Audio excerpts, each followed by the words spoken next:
क्षेत्रमिति mensuration, इसके अंदर क्या क्या पढ़ना है हमें। ये दो प्रकार की होती है, एक तो द्विविमीय होती है जिसे 2D बोलते हैं, और एक त्रिविमीय होती है जिसे 3D बोलते हैं।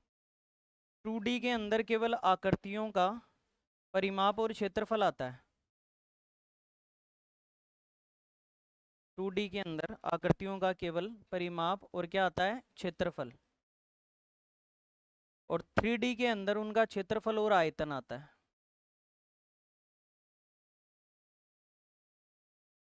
दो प्रकार से होती है क्षेत्रमिति हमारी, एक तो 2 डायमेंशनल द्विविमीय जिसे एक्स एक्स और वाई एक्स से दिखा सके। जैसे मान लो अगर मुझे त्रिभुज बनाना होगा तो इस प्रकार से त्रिभुज बना दूंगा, ये बन गया त्रिभुज, अंदर थोड़ी घुसूंगा इसके अंदर। लेकिन अगर मुझे बॉल बनानी होगी तो फिर आकृति केवल हम समझ सकते हैं, बाकी बॉल अंदर भी गहराई घेरती है। बोलो क्लियर। तो इसलिए ऐसी आकृतियां जो अपना आयतन भी लेके चलती हैं वो आकृतियां कैसी कहलाती हैं, 3D आकृतियां कहलाती हैं। और जो वास्तव में जिसको अपन बोर्ड पे दिखा सकें वो 2D आकृतियां कहलाती हैं। तो फिर सर 3D को भी बोर्ड पे दिखा दिया, केवल एक हमने कल्पना की है कि ये एक बॉल है, कल्पना की है, 3D वाला काम नहीं किया हमने। केवल मैंने आपको कहा है कि ये एक बॉल है तो आप ऐसे समझ गए कि ये इस प्रकार से आयतन भी घिरे हुए। तो 3D को कभी भी आप 2D वाले में नहीं दिखा सकते। नहीं दिखाने का मतलब ऐसे कोई भी आकृति बना के नहीं दिखा सकते। एक आइडिया कल्पना कर लेते हैं हम। तो फिर सुन लेना, दो प्रकार की आकृतियां 2D को आप दिखा सकते हो बना के, 3D को 3 डायमेंशन चाहिए, मतलब ये x भी चाहिए, ये y भी चाहिए, और ये z और चाहिए। ये गहराई दिखाता है बॉल की, तो ये z और चाहिए। इसमें x y से काम चल जाएगा। अब इसमें पढ़ना क्या क्या है वो भी मैटर करता है। यहाँ तो हमने पढ़ा क्षेत्रमिति। क्षेत्रमिति दो प्रकार की, 2D और 3D। 2D में उसका परिमाप, परिमाप यानी चारों तरफ की बाउंड्री जो होती है वो परिमाप होगी। जिसे वृत्त होता है तो परिधि भी कह देते हैं, परिमाप को क्या कह देते हैं, परिधि। फिर उसके बाद में हमने कहा कि 3D के अंदर कुछ आकृतियां आती हैं जिनमें क्षेत्रफल और आयतन। तो 2D में हमें क्या क्या पढ़ना है, 2D में हमें रेखा व कोण पढ़ना है, लाइन एंड एंगल, ये पढ़ना है। दूसरा आता है त्रिभुज पढ़ना है हमें। नेक्स्ट आता है चतुर्भुज पढ़ना है। और नेक्स्ट व्रत पढ़ना है। ये सारे 2D के चैप्टर हैं। ये 2D के, इन्हें हम बना के दिखा सकते हैं, रेखा कोण सारे बना के दिखा सकते हैं। त्रिभुज चतुर्भुज व्रत ये सारी चीजें बना के दिखा सकते हैं। लेकिन 3D में आता है हमारा घन, घनाभ, आधार। जैसे ये कमरा है, ये घनाभागार है, अब इसको बना के कैसे दिखा सकता हूँ, फील करवा सकता हूँ, बाकी बना के नहीं दिखा सकते। ठीक है। 2D में घन, घनाभ, बेलन, शंकु, गोला, और अर्धगोला भी ले लो इसके अंदर, गोला एंड अर्धगोला। अर्धगोला को गोलार्ध भी कहते हैं।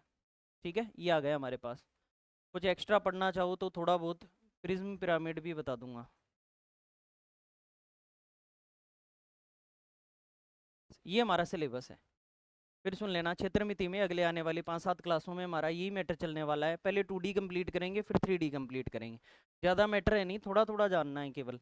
रेखा और कोण, त्रिभुज चतुर्भुज व्रत, घन घनाभ, बेलन शंकु गोला गोलार्ध, प्रिज्म पिरामिड एक्स्ट्रा है, अगर कोई क्वेश्चन आ जाए तो आप कर पाओ। ठीक है। ये सिलेबस लिख दो पहले, फिर आगे बात करेंगे। इंग्लिश में ये लाइन एंड एंगल हैं।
जब ये नोट हो जाए तो पहले हेडिंग डाल देना।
अब ध्यान दो, 2D और 3D की बात कर रहे हैं हम। 2D और 3D के अंदर सबसे पहला टॉपिक हमें पढ़ना है रेखा और कोण, लाइन एंड एंगल। तो सबसे पहले नंबर से हम लाइन एंड एंगल, रेखा को समझ लेते हैं सबसे पहले। रेखा व कोण पढ़ रहे हैं तो सबसे पहले रेखा क्या चीज़ होती है उसे जान लेते हैं। देखो, कोई भी चीज़ है अगर उसको एक तरफ कितना भी बढ़ा दिया जाए, कोई भी चीज़ है उसको एक तरफ कितना भी बढ़ा दिया जाए तो यह क्या कहलाती है? किरण कहलाती। किरण कहलाती। किसी भी चीज को एक तरफ कितना भी बढ़ा दिया जाए यह किरण, जैसे सूर्य की क्या आती हैं? एक ही तरफ आती हैं, ठीक है। अब किरणें होती हैं, लेकिन अगर इसको दोनों तरफ कितना भी बढ़ा दिया जाए, इधर भी बढ़ा सकूं और इधर भी बढ़ा सकूं, तो यह चीज क्या कहलाती है? ठीक है। लेकिन अगर इस रेखा को मैं दो बिंदुओं के बीच में एकदम स्टॉप कर दूं कि ए से बी के तक की बात करो केवल, तो यह रेखा द्वारा बना हुआ खंड है, तो इसे क्या कहते हैं? ठीक है। फिर सुने, किसी भी चीज को एक ही तरफ कितना भी बढ़ा दें यह क्या कहलाएगी? दोनों तरफ बढ़ाने पर दो बिंदुओं के मध्य। नोट कर दो।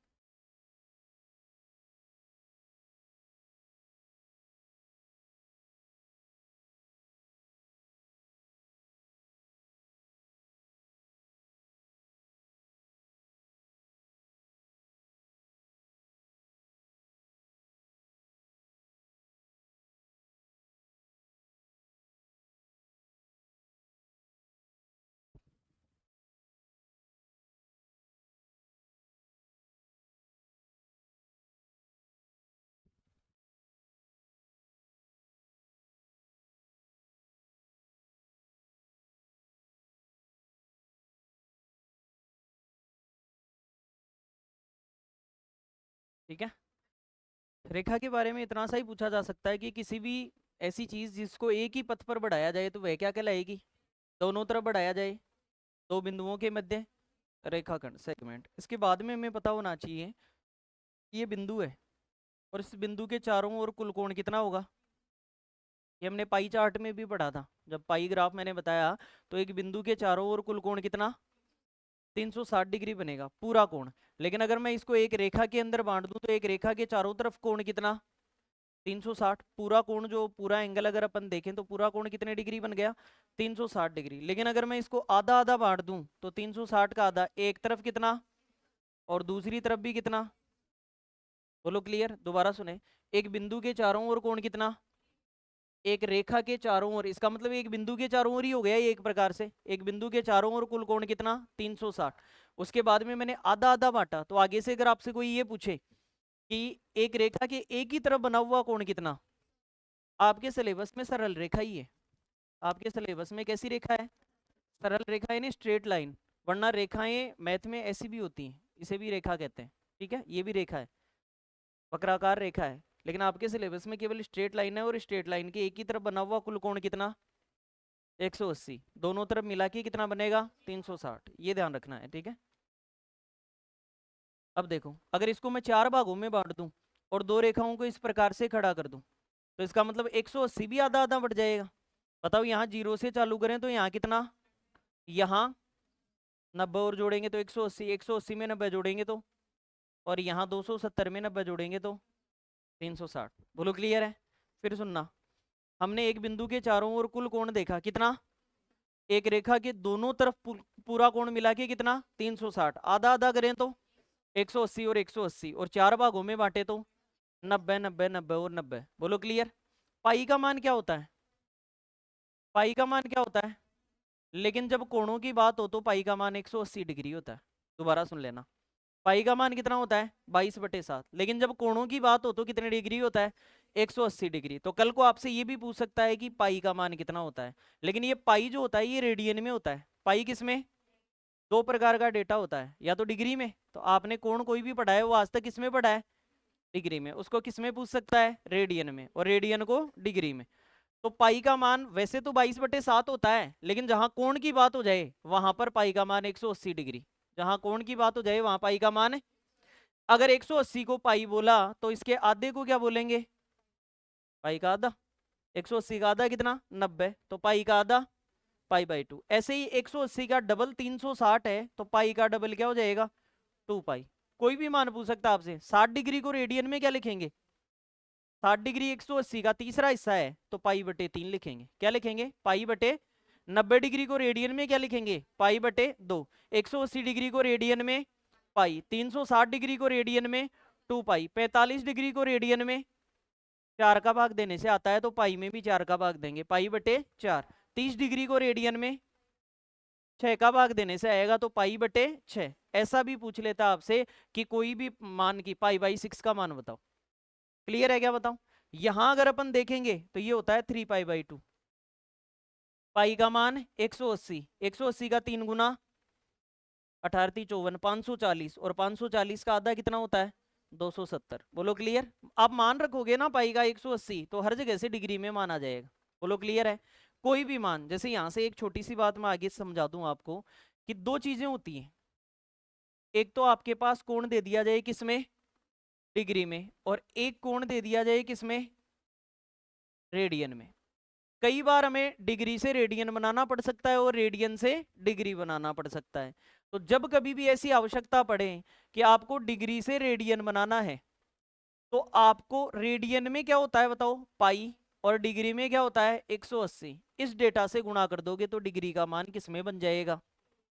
और अगर रेडियन से डिग्री में बनाना है तो डिग्री को ऊपर रखो, बताओ कितना, 180, और नीचे किसको रखो, पाई को।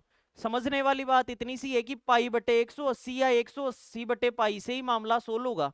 लेकिन कब कब क्या क्या करना है, जब डिग्री में बदलना है तो डिग्री ऊपर रखना है, रेडियन में बदलना है तो रेडियन ऊपर रखना है। एकदम आसान हो गया याद करना हमारे लिए। कैसे, दोबारा सुने। कोई भी मान अगर डिग्री में दिया हुआ है और किस में बदलना है, रेडियन में, इतना तो आपके याद रहेगा कि 180 या पाई में से कोई सा एक ऊपर रहेगा और एक नीचे। तो जब रेडियन में बदलना हो तो रेडियन ऊपर रखो, और जब डिग्री में बदलना हो तो डिग्री ऊपर रखो। अब पाई और 180 में से डिग्री में कौन है और रेडियन में कौन है। तो जब कभी भी कोई भी डिग्री का मान, जैसे कल को आपको ये कह दे, सीधा सीधा बता रहा हूं, अभी तो आप आईडिया से बता रहे थे कि 30 डिग्री होगा पाई/6, 6 का भाग देके, अब सीधा सीधा आप यहां से सोल्व करके बता सकते हो। डिग्री में आपको अगर किसी ने 60 डिग्री दे दिया, तो रेडियन में बदलने का तरीका मैंने क्या कहा, रेडियन को ऊपर रखो। किसको ऊपर रखें, पाई को। तो पाई को ऊपर रखो और किससे गुणा करें, 180 से नीचे। तो बताओ 60 का इसमें कितनी बार, क्या आंसर आ गया। चलो निकाल दोगे आप तो तुरंत ही। अगर कोई आपसे ये कह दे कि पाई/4 को जरा डिग्री में बताना, पाई/4 रेडियन को किसमें बताना, डिग्री में, और अगर रेडियन को डिग्री में बताना हो तो ऊपर किसको रखेंगे, 180, डिग्री को ऊपर रखेंगे। तो गुणा में क्या करें बताओ, 180, और बटे में क्या कर दें, पाई से क्या कट गया, अगर आधा आधा करें तो 90, और बटे में कितना हो गया, 2, और 90 का आधा कितना होता है, चलो डिग्री में मान मिल गया मुझे। मतलब जब कभी भी मुझे डिग्री को रेडियन में बदलना होगा तो रेडियन ऊपर हो डिग्री, और अगर रेडियन को डिग्री में बदलना होगा तो डिग्री ऊपर हो रेडियन। ये सीधा कॉन्सेप्ट हमें पता होना चाहिए सबसे पहले। पहले ये नोट करो जितना लिखा है मैंने सामने।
ये वाली बात बाद में लिख देना कि पाई का मान पाई बराबर कितना होता है, 180 डिग्री। पाई बराबर 180 डिग्री होता है कोणों में।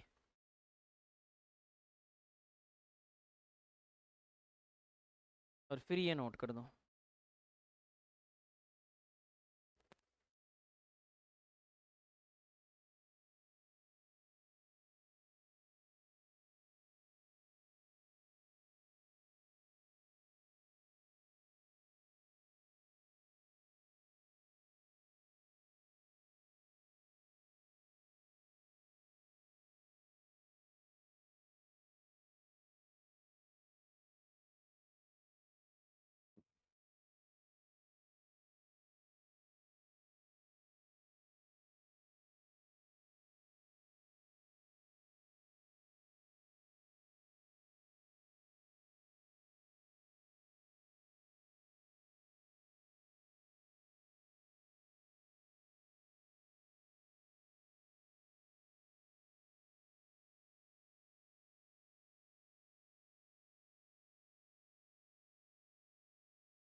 लिखो।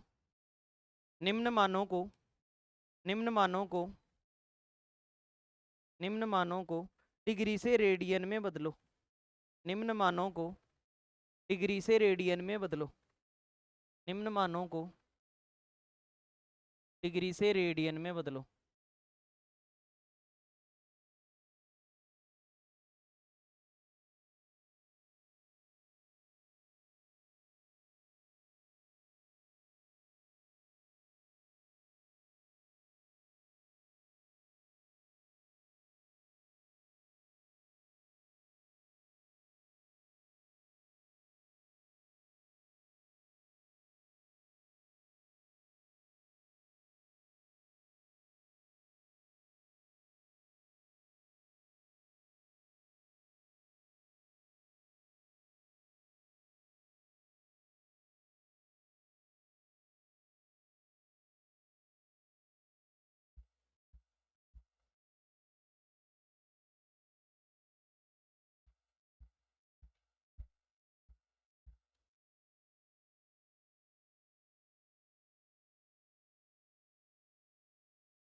जो मान ऊपर होगा वो ऊपर पाई के साथ आएगा, जो नीचे होगा वो नीचे आएगा, बस।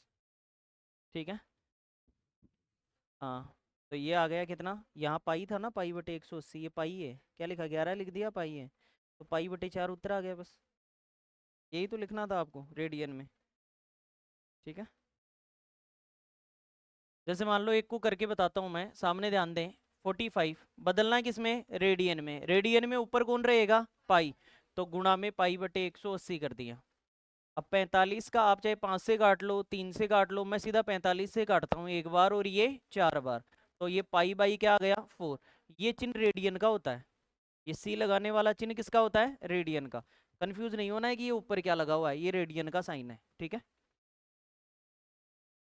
अगले में ऐसे ही करेंगे 60 डिग्री को, तो 60 डिग्री और गुणा में पाई बाई 180। तो बताओ 60 का 180 में कितनी बार गया, जीरो से जीरो काट दो, 6 3 18, तो कितना आ गया, पाई बाई 3 रेडियन। यही हमारा रेडियन में आंसर है। ऐसे ही नेक्स्ट में 30 डिग्री को करेंगे, तो 30 डिग्री गुणा पाई बाई 180, जीरो से जीरो, 3 से 6 बार, तो पाई बाई 6 रेडियन। यही हमारा आंसर है। अगले में 120, तो 120 गुणा पाई बाई 180।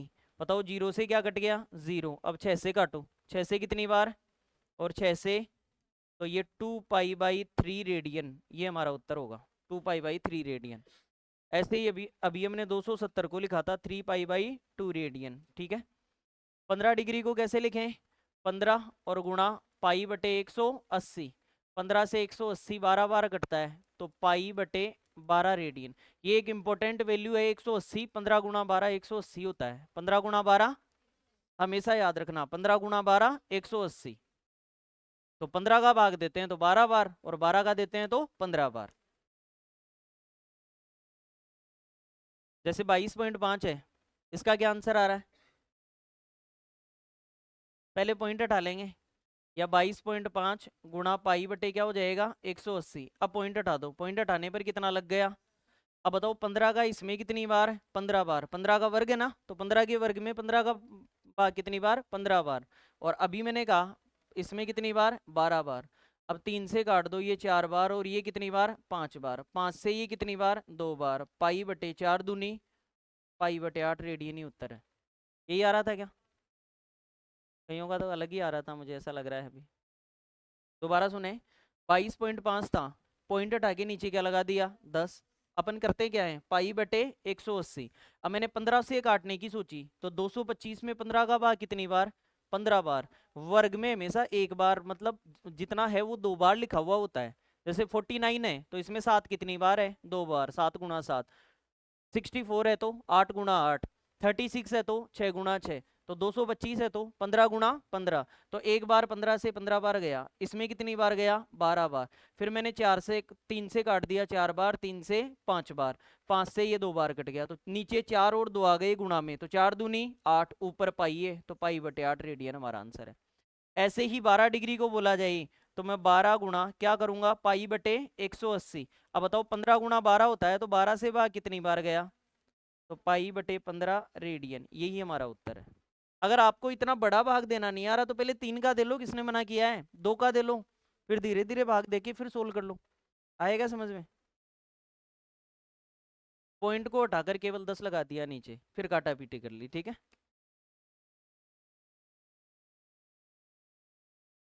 किस किस के सारे सही थे, 8 के 8।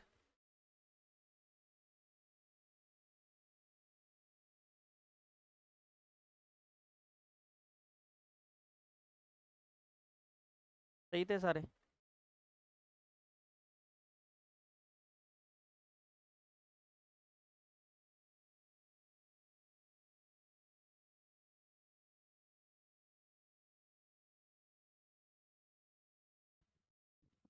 ये जो क्लासें चल रही हैं इनको ऑनलाइन देखना एक बार घर जाके दोबारा। अब तक आपने देखा नहीं देखा कोई बात नहीं, ये एडवांस मैथ का टॉपिक है, आपका कम पढ़ा हुआ रहता है, तो आपको इनकी तो रेगुलर 2 2 बार आपको देखना ही पड़ेगा। अभी पीछे की क्लासें हम हटाते जा रहे हैं यूट्यूब से, तो आप डाउनलोड करके रख लेना।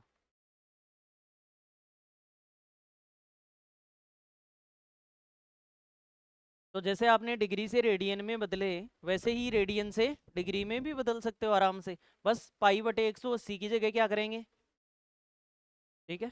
निम्न मानों को रेडियन से डिग्री में बदलो, निम्न मानों को रेडियन से डिग्री में बदलो, निम्न मानों को रेडियन से डिग्री में बदलो।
देखो, जब भी इसको डिग्री में बदलना हो तो जो भी मान दे रखा है, ये रेडियन में है सारे मान, ठीक है। तो जो भी मान दे रखा है उसको किससे गुणा करें, 180 और बटे में क्या। अब ध्यान से देखें, पाई से क्या कट गया। अब 180 में 3 का भाग दिया तो 6 तिया 18, 60 आ गया, और 60 दूनी ये डिग्री में आ गया।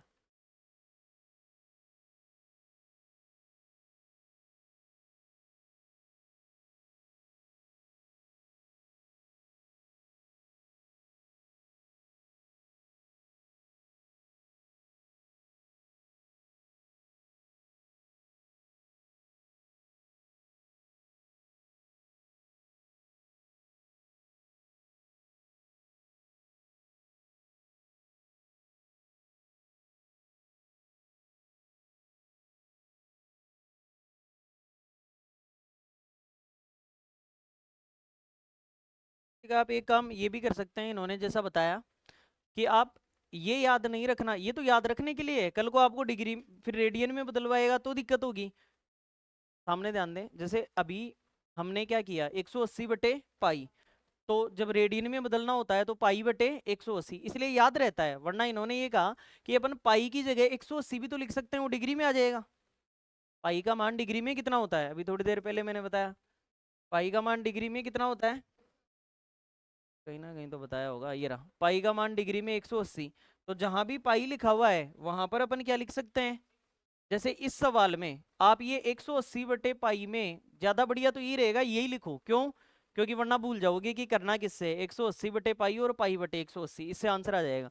अगर आप ऐसा दिमाग लगाओगे कि 2 गुना पाई की जगह क्या लिख दें बताओ, और बटे में कितना, अब भाग दे देंगे तो 60, और 60 दूनी कितना आ गया, तो भी वही उत्तर आएगा। लेकिन फिर आप उस बात को भूल जाओगे, किसको, 180 बटे पाई वाली बात को, और वही इंपॉर्टेंट है, ठीक है।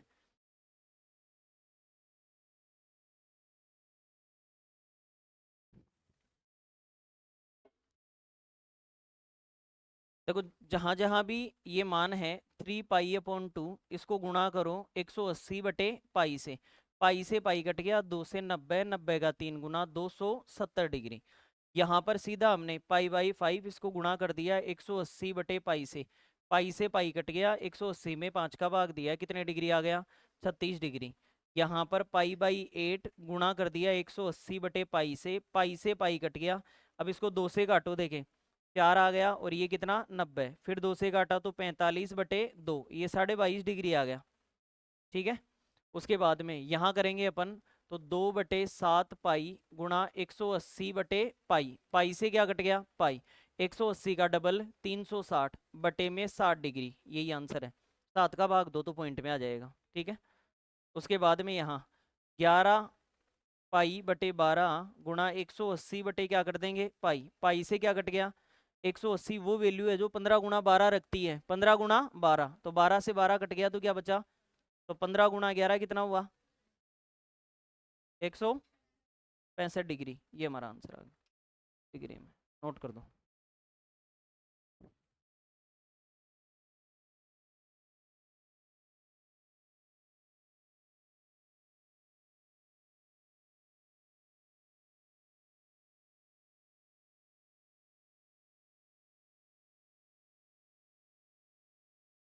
इसको 12 को उससे काट दो, 180 को 15 बार, इसमें इसमें तो सीधा ही लिख दो, यही भाग देना चाह रहे हो क्या, मैं लास्ट वाला कह रहा हूँ कि इसमें इसका भाग दे दो 15 बार 180 में।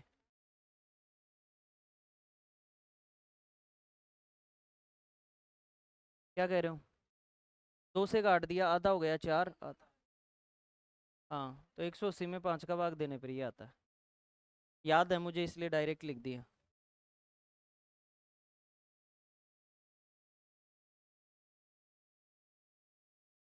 कर लिए थे क्या आप लोगों ने, ये बीच में ही कोणों में हमारे इंटरेस्टिंग फैक्ट आ गया, इसलिए मुझे बताना पड़ा, क्योंकि जरूरत पड़ती है बहुत बार रेडियन को डिग्री में बदलना और डिग्री को रेडियन। बात तो अभी वही चालू हुई है कि एक बिंदु के चारों ओर कुल कोण कितना, 360 डिग्री, और रेडियन में बोलूँ तो 2 पाई, 360 डिग्री 2 पाई हो गया, 180 तो पाई होता है, ठीक है। तो अगर आपसे बोले कि एक पॉइंट के चारों ओर कुल कोण डिग्री में कितना 360 और रेडियन में 2 पाई, ठीक है। फिर मैंने कहा एक रेखा के चारों ओर भी कुल कोण कितना 360 या 2 पाई, अगर आधा आधा करें तो 180 और 180 पाई कह सकते हैं उसको अपन आधे को। और अगर 4 भागों में उस कोण को जब हमने बांटा था तो कितने 90-90 डिग्री आया था, कितने डिग्री आया था 90-90। इसको नोट कर लिया था क्या आपने, ठीक है। इससे आगे की बात, अब देखो वही चीजें अपने पास यहाँ पर, दो रेखाएं आपस में परपेंडिकुलर हमने एकदम लंबवत लिख दी, कोणों की बात कर रहे हैं, कहाँ से चालू करें, 0 से। एक रेखा के पूरा कोण यहाँ तक कितना बनता है 180, और जब 180 को आधा करते हैं तो फिर 90-90 पर बनता है, इसमें 90 जोड़ेंगे तो, और इसमें 90 जोड़ेंगे तो, अगर इनको मैं रेडियन में लिखना चाहूँ तो ये तो क्या हो गया बताओ, 180 कितना हो गया, ये कितना हो गया, और इसका मान क्या हो गया, बोलो क्लियर, इतना हमें ध्यान है। अब इन कोणों को कुछ नाम दे दिए गए, ये जो कोण अब जो बन रहे हैं ना, इन कोणों को कुछ नाम दे दिए गए, बाद में नोट कर लेना, एक बार थोड़ा रुक जाओ। तो इन कोणों को कुछ नाम दे दिए हमने, इसमें 4 चतुर्थांश बने, क्वाड्रेंट बने 4, इसको पहला चतुर्थांश बोलते हैं, इसको दूसरा, इसको तीसरा, और इसको, इस प्रकार से ये घूम के आते हैं। तो इस पहले चतुर्थांश में जितने भी कोण बनेंगे वो 0 से 90 के बीच में होंगे, 0 से, इन सारे कोणों को न्यून कोण बोला गया। कैसा कोण बोला गया, अर्थात किसी भी कोण को मैंने थीटा कहा, कोण को क्या कहा, थीटा, और थीटा किससे बड़ा हो और किससे छोटा हो, तो इस कैटेगरी में आने वाले सारे थीटा के मान, मतलब कोई भी कोण का मान न्यून कोण कहलाएगा। क्या कहलाएगा, न्यून कोण। मतलब अगर आपसे कोई ये कहे कि 50 डिग्री कैसा कोण है तो क्या बोलोगे, 70 degree, 2 degree, 0.5 degree, 88 degree, 89 degree, 75 degree. मतलब इस कैटेगरी में जितने भी कोण आएंगे उनको न्यून कोण बोलोगे, क्लियर है। लेकिन एग्जैक्ट 90 डिग्री को समकोण बोलेंगे। क्या कहना चाह रहे हो,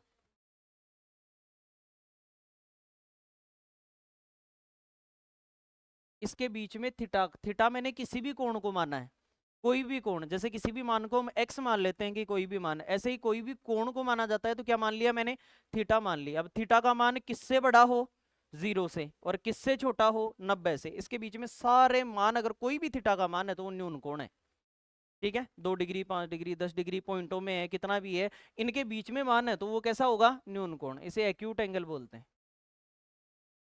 अगर थीटा का मान एग्जैक्ट 90 डिग्री हो जाए, थीटा का मान एग्जैक्ट कितने डिग्री हो जाए, तो ये समकोण कहलाता है, राइट एंगल कहलाता है। एग्जैक्ट 90 डिग्री हो जाए तो 0 से 90 के बीच में न्यून कोण, और 90 डिग्री समकोण। लेकिन अगर थीटा का मान इस दूसरे चतुर्थांश में आने लग जाए, इसका मतलब आप खुद कहेंगे कि किससे तो बड़ा हो और किससे छोटा हो। अगर इस कैटेगरी के अंदर अगर थीटा का मान आए तो यह अधिक कोण कहलाएगा। कैसा कोण कहलाएगा, अधिक कोण। जब भी आपसे पूछे तो यह अधिक कोण कहलाएगा। ऑब्ट्यूज एंगल अधिक कोण कहलाएगा। लेकिन यदि थीटा का मान एग्जैक्ट 180 डिग्री हो जाए, थीटा का मान एग्जैक्ट कितना हो जाए, तो यह सरल रेखा पर बन रहा है इसलिए सरल कोण कहलाता है। सरल रेखा पर बन रहा है इसलिए क्या कहलाता है, नींद बहुत आती है आपको। सरल रेखा पर बन रहा है तो यह सरल कोण कहलाता है, और इसे इंग्लिश में बोलेंगे स्ट्रेट एंगल।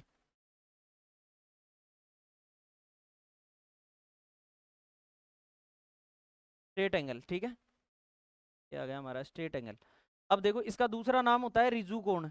इससे कंफ्यूज करता है आपको, कौन सा कोण होता है, रिजु कोण। फिर सुन लेना, यदि कोई भी कोण 0 से 90 के बीच में हो तो कैसा होगा, 90 डिग्री हो तो 90 से 180 और 180 डिग्री, या फिर रिजु कोण, ठीक है ये वाला। और आखिरी इसको पूरा एक मानते हैं इस कोण को, बताओ ये कौन सा कोण होगा। अगर थीटा का मान अगर हम कहें किससे बड़ा हो और किससे छोटा हो, तो ये कौन सा कोण है, वृहत कोण। बहुत बड़ा कोण बनता है तो ये कैसा कोण बना, वृहत कोण। वृहत नाम कम मिलेगा एग्जाम में, प्रतिवर्ती कोण। कैसा कोण मिलेगा, प्रतिवर्ती कोण। इसे रिफ्लेक्स एंगल बोलते हैं, रिफ्लेक्स एंगल। फिर सुन लेना, अब मैं आपसे पूछता चलूंगा कि कहाँ कौन सा कोण बन रहा है, बताओ 2 डिग्री कैसा होगा, 60 degree, 70 degree, 90 degree, 120 degree, 89 degree, 95 degree, 97, 180, 170, 150 degree, 120 degree, 70 degree, 45 degree, 90 degree, 89, 92। आधे गलत बोल रहे हैं, आधे को बस यही पता है कि ये नहीं। मैं कह रहा हूँ इसके बीच में आपका यही तो आईक्यू लेवल बताता है, फटाफट आपका आंसर आता है, समझ में आया या नहीं आया। और कई लोग केवल सुनते रहते हैं कि हमसे नहीं पूछा बाकी क्लास से पूछा है, आपको भी जवाब देना है। बताओ 15 डिग्री क्या होगा, 115, 90 डिग्री, 270। अब यहाँ तक पहुंचने में टाइम लग जाता है आपको, ठीक है, देखते हुए कहाँ पहुंचे बताओ, वृहत या प्रतिवर्ती कोण। नोट करें फिर आगे बढ़ते हैं, ठीक है।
हो गया नोट।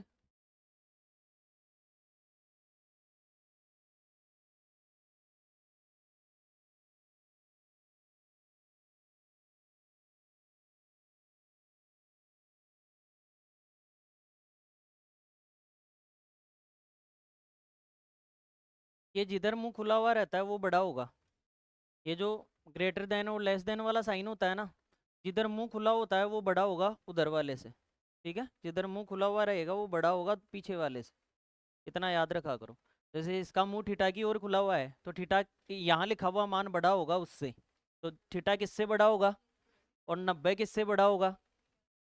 इधर वाला बड़ा होगा और जिधर बंद रहता है वो छोटा होगा। इसका मतलब थीटा इधर देखें तो बड़ा होगा किससे? 0 से। और इधर देखें तो छोटा होगा किससे? 90 से।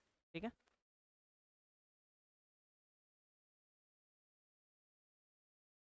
ये हमने स्टार्ट किया था क्षेत्रमिति मेंसुरेशन, जिसके दो पार्ट होते हैं, 2D और 3D।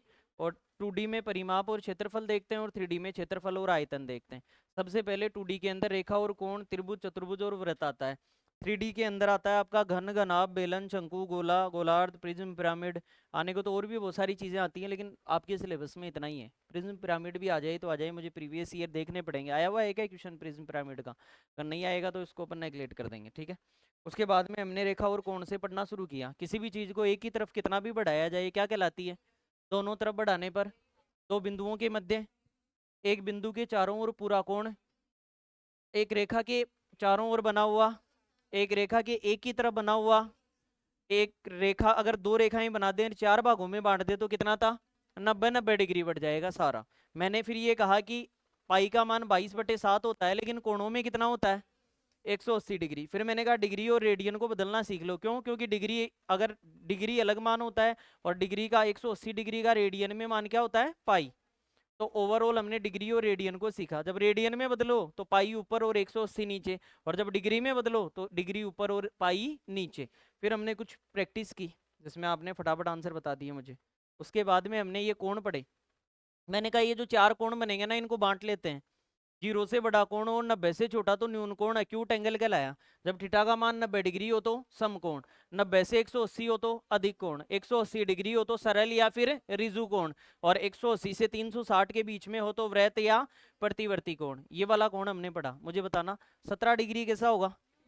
170, 335, 460। 360 के बाद में वापस वही चीजें चल जाती हैं। तो अगर 460 बोला जाए तो उसमें से पहले 360 घटाओ। कितना घटाएं? क्योंकि 360 तक हम यहाँ पहुंच गए। अब बताओ कितना और चलना है? 100। और 100 में हम कौन से में आएंगे? तो कैसा कोण बनेगा? अधिक कोण। ये भी हमें पता होना चाहिए। कल को इतना पढ़ लें फिर कहते हैं सर 460 तो कोण होता ही नहीं है। कह सकते हैं क्या ऐसा? नहीं कह सकते। 360 तक हटा के फिर ऊपर का कहाँ जा रहा है उसको उस चतुर्थांश में देखेंगे। बोलो क्लियर? इनको आप कल मैं लिखवा दूंगा इन सारे कोणों को, या अभी एक बार फटाफट लिखवा देता हूँ, आप लिख लेना। सबसे पहला हमने कौन सा पढ़ा? न्यून कोण। न्यून कोण।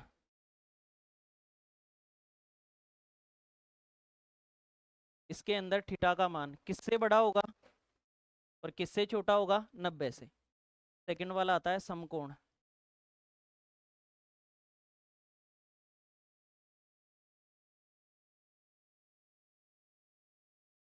थीटा का मान एग्जैक्ट 90 डिग्री होगा।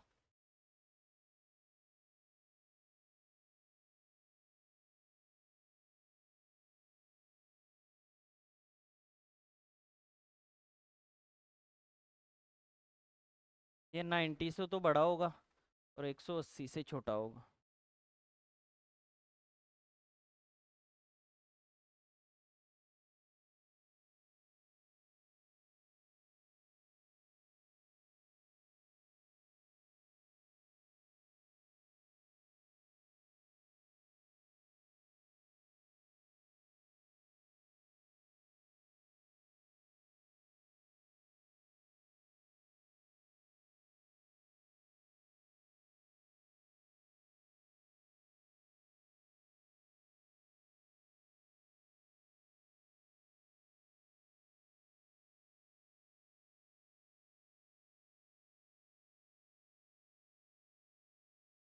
ठीक है, लिख लेना। ये जो हमने पढ़ा है उसी को मैंने लिखा है। डायग्राम में लिखने के अलावा आपको बाद में दोबारा ऐसे लिखना है सारे एंगल्स को। ठीक है, आज के लिए इतना ही करते हैं।